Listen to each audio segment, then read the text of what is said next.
What's up, everyone? My name's Deleen. This is Deleen's Outdoor Fishing, and depending where you live in this country, where I live, it's basically, I would say, early winter. The water temps are starting to drop.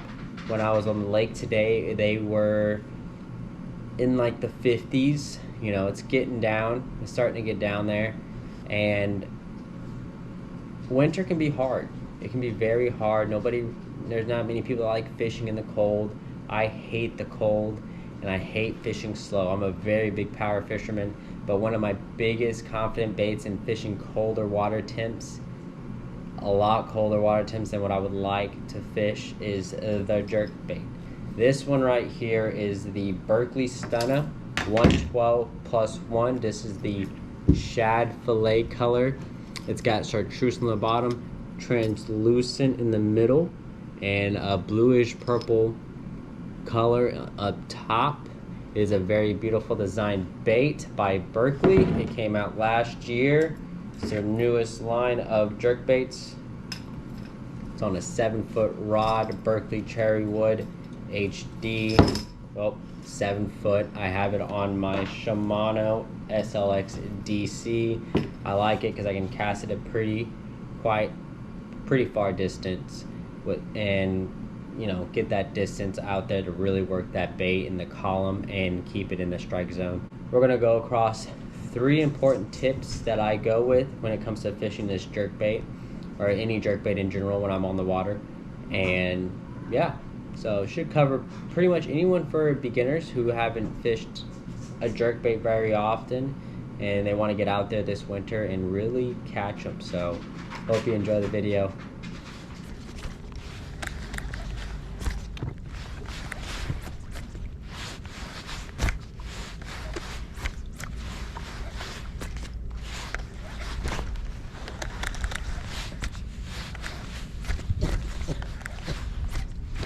There he is. There he is. I caught one! I did it! Now I gotta remember where that was at. All the way over there. Ow! Well, that hurt. I'm not doing it. Oh, hooked me again. You better pay that fish over. That's a 3rd time. That's a 3rd time. All right, there we go. I tell you, I mean it with full sincerity. I won't do it. You are on your own. You better call Dakota. Oof. It's getting hooked all over it. Take a picture so send it to Dad. We'll make it like this. Go fall, hurry. Okay. You're fishy. I don't even know if it's a good picture. It'll work. Hey, it's got a black spot on it. Gobble, gobble. All right, now where was I? Not over there. I thought I was going to take a little bit longer to figure it out. I already hooked you. Thought we're together. Just saying. Alright, so there you saw I caught my first fish of the day.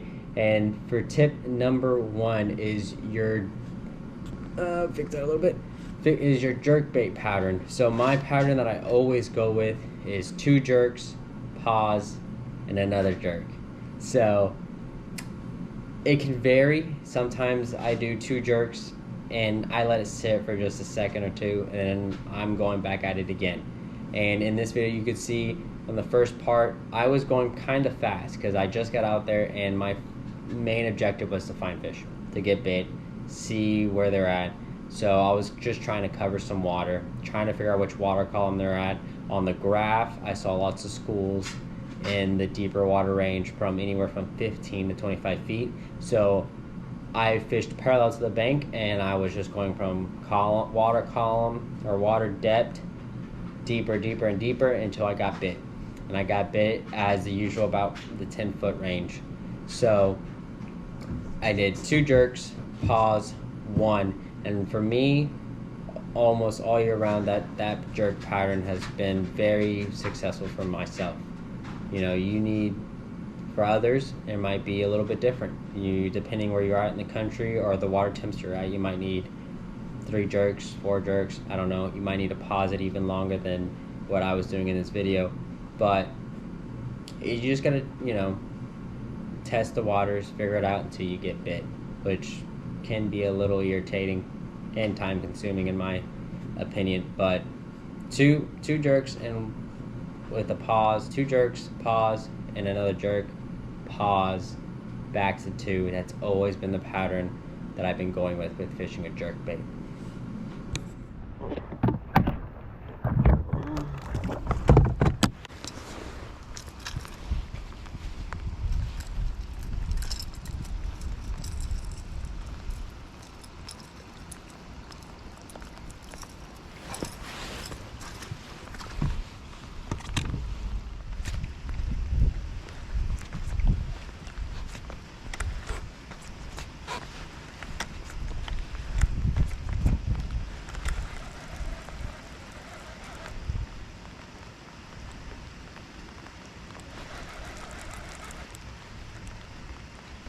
Right there. Holy crap, that actually worked. Woo! I literally learned that trick watching a YouTube video yesterday. Little guy.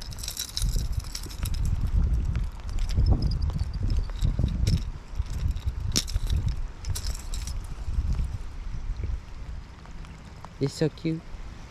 Be free, gobble gobble.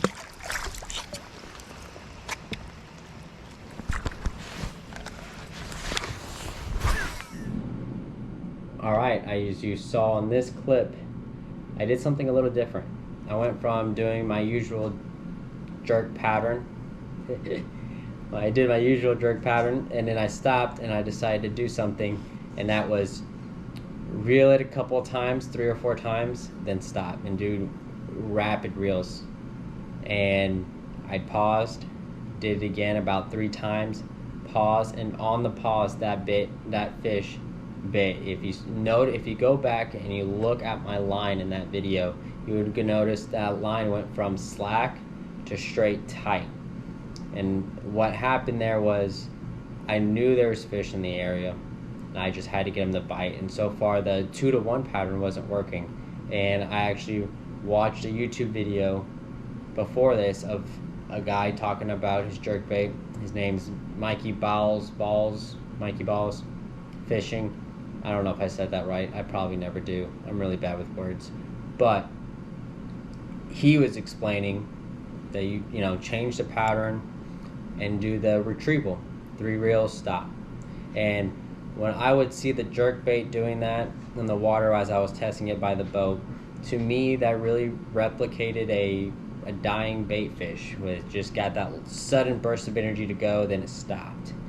And it worked. It ended up being very successful. When I tried it out and I triggered that bite, I probably cast in the same spot probably about 2 or 3 times, no bite. Then I changed it up. And sometimes that's what you have to do. Even though the normal pattern for me always works, sometimes that sudden change will trigger that reaction. And sometimes that's what you have to do. Just keep changing whenever you know. If you know there's fish there, don't just do the same thing over and over. Change it up, trigger that reaction, create a reaction. Sometimes you just got to figure it out, play with different patterns until you get bit, and you can figure out the pattern on the water for that day. And that could change a lot for the day you fish. You could go from catching nothing to catching a 5-limit fish, or catching a whole bag of fish all day in the winter, something you didn't think that could happen in those cold water temps.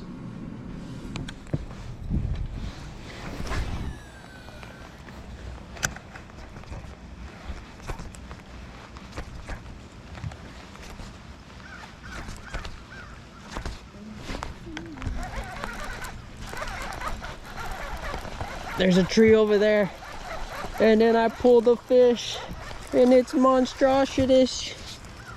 That's not how you say that. How do you say that? Skinny. Holy crap. Got issues. Look at its side. It looks like it was shot. What do you mean? Oh my gosh! That poor fish. Oh, I wonder. I've never seen it like that. That's crazy. I told you it looked like it got shot. I wonder if this was from someone putting it on a stringer. Look at him. Oh, all right, buddy. His gills are all messed up. Hold on, let me say bye. Say bye. Bye, Chrissy. Gobble, gobble. Oh, It wanted to be saved. it did. It really did. I said, put me in your koi pond. It's not funny. If only I had my other camera out. Alright, so if you saw in that video, you heard me say there was a tree over there, and what I really concentrated on when it comes to these cold bodies of water in the lakes, in that specific lake, when the water temps gets really cold, I like to stick really close to the channel where the deep water's at, and I like to fish where the rocks are, because on a really cold day, those rocks, when the sun's out, will warm up the water a couple degrees. But what made that spot, and even the other spot when I caught my very first fish, there was timber in the area. And specifically in this last cast, I had my graph, I was trolling up, and I saw timber on the bottom on that left side of me, so I made that cast, worked my jerkbait over the timber, and I caught him. Now it's just what I like to stick with if I can, depending on what lake I'm on. If there's rock and timber, I'm probably going to throw my jerkbait or any cold water lure that I have on my tied on my boat that day, because the fish really like that warm water on those rocks, and the timber also holds warmth. So that's basically two positives for me and to me. And most importantly, there's a channel that ran in. My boat was positioned on the channel, and I was casting towards the bank. And that transition, the fish can move from deep water to shallow, and it's very close. They don't have to travel very far. So if I can find a spot where the channel's at and there's structure, there's rocks, a channel swing, something for the fish to travel very little in the wintertime, that's where I'm going to be, and that's where I'm going to concentrate on making multiple casts, because I know there's fish going to be there because of the channel, the structure, the rocks. It's an easy area for them to move up and down the bank from deep water to shallow water. But yeah, major tips for today were the jerk pattern. Experiment with the pattern that you're comfortable with, something you can have confidence in. You know, mine is to 2, pause, 1, back to 2, 1, and don't be afraid to let it pause for 5, 10 seconds, maybe even 15 seconds, and that's all going to depend on how cold the water temp is, and it's also going to depend on the visibility of the water. Sometimes if the water's real dirty, you might need to let it pause a lot longer, because the fish aren't going off visual, they're going off the sound of the rattle on the jerkbait. So sometimes you need to let it pause longer. And if the water is very clear, they're able to go off visibility. They're going to hear the sound, they're going to see it, and they're going to travel a farther distance. And it won't take as much time for them to know where the bait's at because of the visibility. Tip number 2 is don't be afraid to change the pattern. If you know there's fish there and you're confident in your location, maybe the pattern just isn't it. And sometimes you just need to change it up, trigger that reaction. That sudden change can really do a lot. Tip number 3 is your location. In the wintertime, you don't want to waste too much time in a specific spot, because the fish aren't going to be spread out all across the lake. You can fish the whole lake. A lot of times they like to stay near the main body of water, channel swings, deep ledges, something where they don't have a very far distance to travel from deeper water to shallow water. So location, changing the pattern, and your jerk pattern. Those are 3 major tips I have for you today on fishing a jerkbait in cold water temps. So don't be afraid to go out there when it's snowing. Take that back. When it's safe, and no matter what the weather is, no matter how cold it is, no matter how cold the water temps are, if the lake's not frozen over, you can still catch fish. It's just going to take some time figuring it out. Once you figure out where the fish are at, then it comes down to when you're throwing a jerkbait, the pattern, how long the pause is, and figuring out what they want and what's going to trigger that bite. That's my 3 tips for today. My name's Delaney. This is Delaney's Outdoor Fishing. If you like this kind of video, or if you like the video, don't forget to hit that like button. Leave a comment down below. And if you haven't already, go ahead and hit that subscribe button. Until next time, folks.